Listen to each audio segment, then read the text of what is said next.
0.001 মোল জলের ভর কত? এখানে চারটি অপশান রয়েছে। তো প্রথমত জল বলেছে, জলের সংকেত কি হয়ে থাকে? H2O। এর আণবিক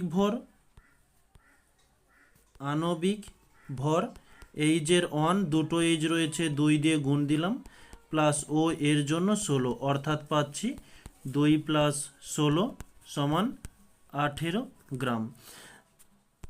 তাহলে আমরা লিখে নেব যে 1 মোল জলের ভর সমান 18 গ্রাম। তাহলে 0.001 মোল জলের ভর সমান হবে 18/1 × 0.001।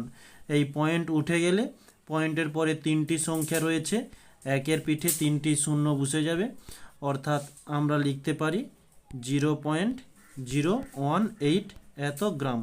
অপশান ডি সঠিক উত্তর।